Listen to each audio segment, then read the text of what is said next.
너 오늘 병원은 갔다 왔냐? 왜 어떻게 됐는지 얘기가 없어? 아까 낮에 갔다가 좀 전에 집에 돌아왔어요. 제 몸에는 아무 이상 없다고 하니까 걱정 마세요. 아니, 누가 네 몸 걱정해서 물어본대? 뱃속에 있는 둘째는 잘 있어? 네, 아기도 자리 잡고 잘 크고 있대요. 이제는 안정됐다고 하는 것 같아요. 그래서 이번에는 아들이래? 너 이번에도 딸이면 진짜 가만 안 둬. 아직 너무 작아서 그런 건 몰라요. 적어도 다음 달은 돼야 알 수 있을 것 같아요. 괜히 딸인 것 같으니까 나한테 거짓말 하는 거 아니야? 아무튼 나는 지금까지 너한테 할 수 있는 건 다 해줬다. 아들 낳는 약 지어줘. 용환보당한테 아들 부적도 써줘. 이 늙은 노인네가 성취도 하는 무릎으로 108배도 10번이나 했지 아니? 너 이번에도 아들 못 낳으면 순전히 너 책임인 거야. 딸이면 뭐 어때요? 요즘엔 건강하게 태어나기만 하면 그만이지.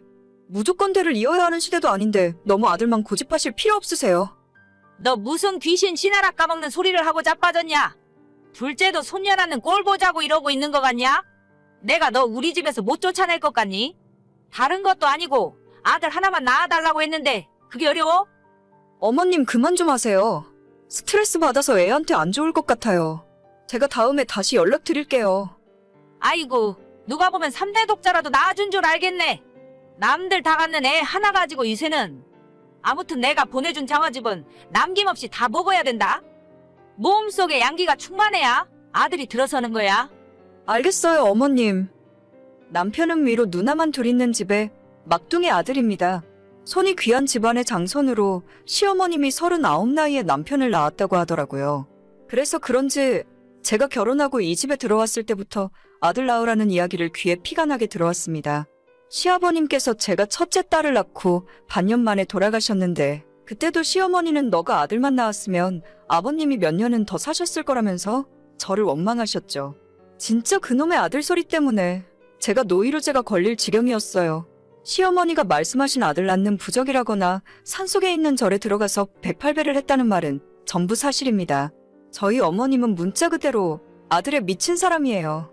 자식 셋 중에 딸들 둘과는 진작에 절연하다시피 했고 지금은 오매불망 저희 부부가 손자를 낳아주기만을 손꼽아 기다리고 있습니다.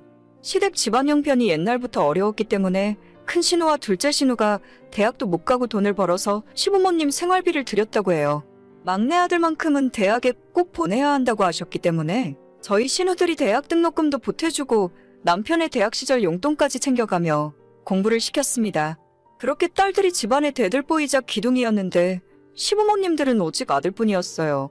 딸들 시집갈 때는 숟가락 하나 들려보내지 않았고 저희 부부 결혼할 때는 없는 살림에 탈탈 털어서 신혼집 사는데 보태라고 1억을 맞춰주시더라고요. 아마도 그 일 때문에 신우들이랑 크게 싸우고 지금은 서로 왕래도 하지 않습니다. 그놈의 1억 해주신 것 때문에 지금까지도 시모가 우리 집에 올 때마다 목소리가 커지고 있는 대접 없는 대접 챙겨받으려고 해서 골치가 아팠어요. 지금으로부터 4년 전 결혼 생활 1년 만에 첫 아이를 갖게 되었는데 어머님은 제 임신 소식을 듣자마자 어디 용하다는 점집에 갔다 오더니 첫째부터 아들이라며 좋아하시더라고요. 내가 옆 동네 용한 점쟁이한테 물어보고 왔는데 무조건 아들이라더라. 어쩐지 내가 두꺼비 태몽을 꾸더라니 떡두꺼비 같은 손자인가 보다. 아직 병원에서도 아들인지 딸인지 모른대요. 너무 기대하셨다가 나중에 실망하시면 어쩌시려고. 얘는 무슨 초치는 소리를 하고 있어. 요즘 애 하나 키우는데 돈이 얼마나 드는데.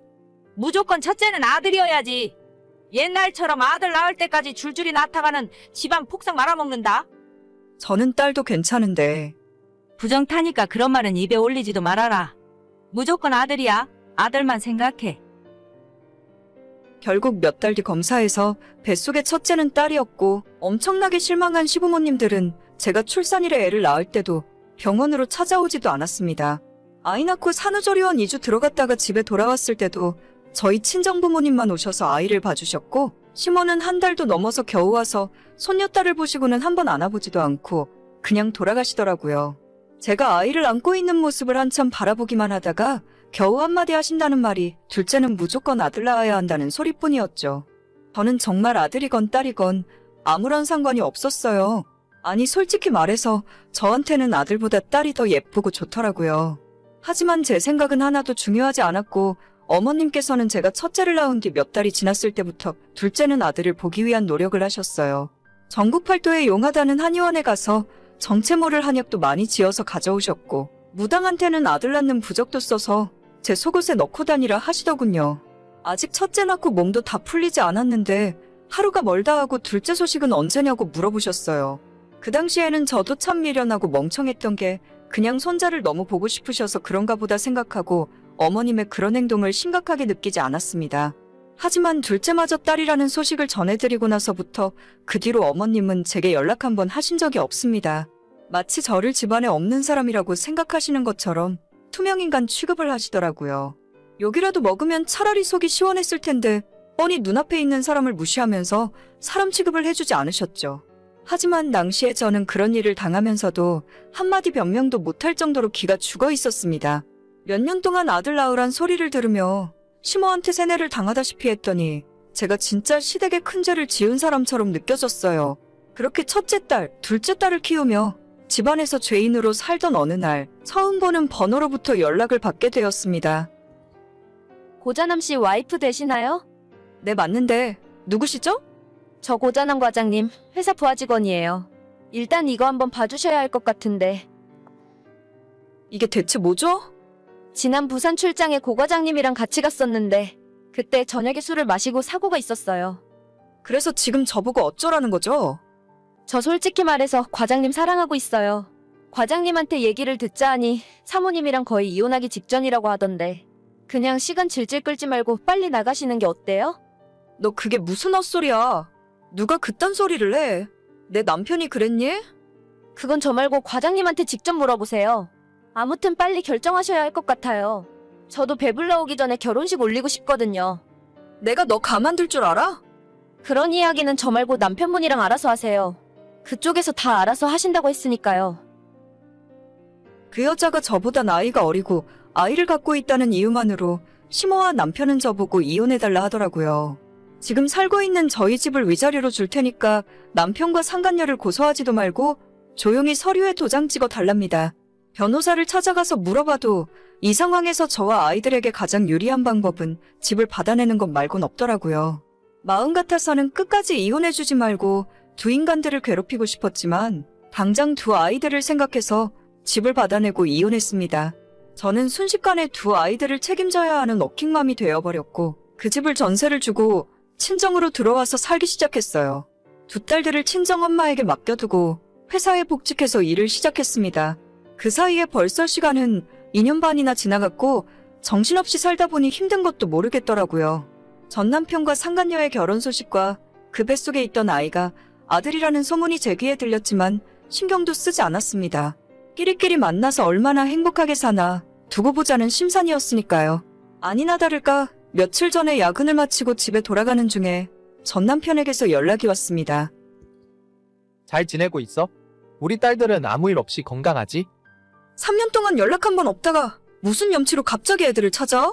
아무리 합의 이혼했다지만 양육비만 떨렁 보내고 애들 보러 찾아오지도 않았으면서. 그러게 말이다. 내가 정말 나쁜 아빠였어. 갑자기 이러는 이유가 뭔데? 새로 젊은 여자랑 가정 꾸리고 아들까지 낳고 잘 살면서 왜 나한테 연락한 건데? 그 애가 내 아이가 아니라더라. 무슨 헛소리야. 애가 커갈수록 좀 이상하다 싶었는데 유전자 검사를 해보니 내 아들이 아니래. 나 이제 어쩌면 좋지. 너랑 우리 딸들이 너무 보고 싶어. 헛소리 하지 마. 너 우리 애들 앞에 나타날 생각하지도 말고. 바람 피우고 내쫓을 때는 언제고 이제 와서 무슨 헛소리야? 우리 엄마도 너만 괜찮다면 다시 합쳐보라고 하는데 진짜 생각 없니? 나 당신 번호 차단할게. 앞으로 연락하지 말고 양육비나 제때 보내. 여보, 우리 좋았잖아. 예전 시어머니도 후회하고 있다면서 손녀딸 한번 안아보는 것이 소원이라고 하더라고요. 눈물로 세월을 보내고 있다길래 아주 잘 됐다고 했습니다. 다 자업자득이고 잘 됐다고 앞으로도 계속 눈물 흘리며 후회하며 사시면 될 것 같다고 했더니 저보고 왜 그렇게 변했냐고 독하답니다. 독하긴 독해졌죠. 이혼녀 여자 혼자 몸으로 두 딸을 키우다 보니 저절로 독해졌습니다. 아이 한번 보고 싶다는 전 남편의 말을 거절하고 번호를 바로 차단해버렸어요.